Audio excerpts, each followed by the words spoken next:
প্রদান করার জন্য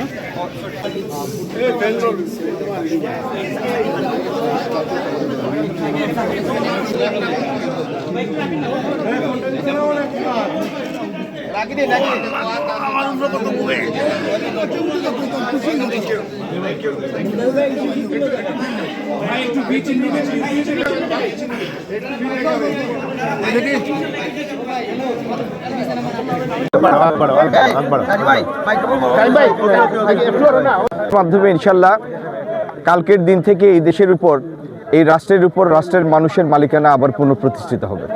আমি আল্লাহর কাছে আমার শুকরিয়ার কোনো শেষ নাই।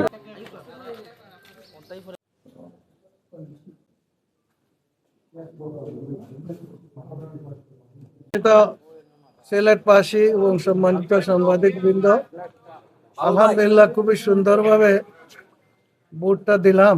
আমার কাছে খুব ভালো লাগলো, পরিবেশটা খুবই সুন্দর।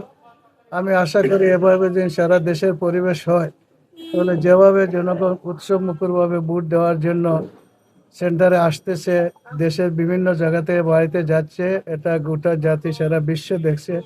আমার বিশ্বাস একটা ঐতিহাসিক নির্বাচন হবে ইনশাআল্লাহ।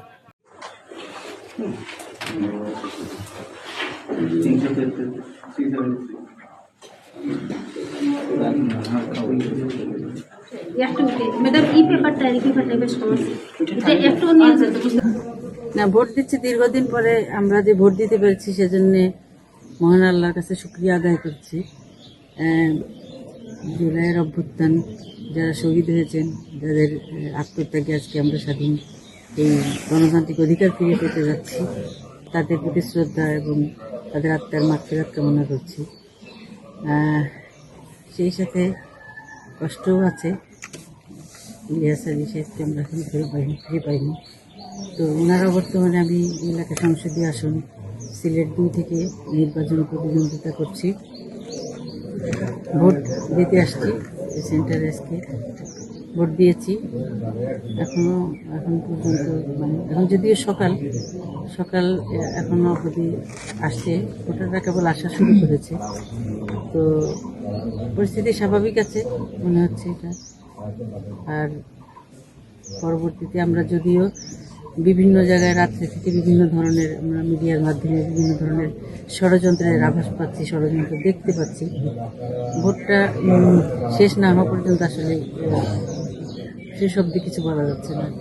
আলহামদুলিল্লাহ, আল্লাহর শুকরিয়া আদায় করি যে আমি আমার ভোটটা প্রথমেই প্রয়োগ করতে পারছি, এবং আমি এখানে এসে আমাদের মুরব্বিয়ান পুরুষ মহিলার সবাইয়ের মধ্যে যে স্বতঃস্ফূর্ততা দেখছি, আল্লাহ তাআলা সবাই মকসুদটা আল্লাহ তাআলা যেন পূর্ণ করেন। আর আমি মনে করি যে আমাদের এই শান্তিপূর্ণ পরিবেশে যেটা বেরিয়ে আসবে, আমরা আল্লাহর কাছে শুকরিয়া আদায় করব, এটাই আমরা মেনে নেব সবাই।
হ্যাঁ, আমি পূর্বমুড়িয়া উচ্চ বিদ্যালয়ে প্রথমে আমার ভোট দিলাম আমার স্ত্রী এবং আমার বড় মেয়েকে সাথে নিয়ে।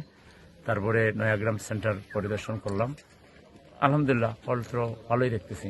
ভোটারদের মধ্যে উৎসাহ উদ্দীপনা, সুশৃঙ্খলভাবে ভোট নেওয়া হচ্ছে, সবাই যার দায়িত্ব ঠিকমতো পালন করছে। নির্বাচনী আপনার প্রত্যাশা কি? প্রত্যাশা এটাই করবো, মর্নিং শোজ দ্য ডে একটা কথা আছে। সকাল যেভাবে দেখলাম শেষটাও যেন সেইভাবে হয় এবং ভোটটা সুন্দরভাবে সবাই এসে দিবে, যার যার ভোট সে দিবে এবং একটা প্রত্যাশিত নেতৃত্ব এই গোলাপগঞ্জ বেনিবাজার পাবে এবং আমরা আশা করি ঐক্যবদ্ধ গোলাপগঞ্জ বেনিবাজার, উন্নয়নের গোলাপগঞ্জ বেনিবাজার গড়ে উঠবে।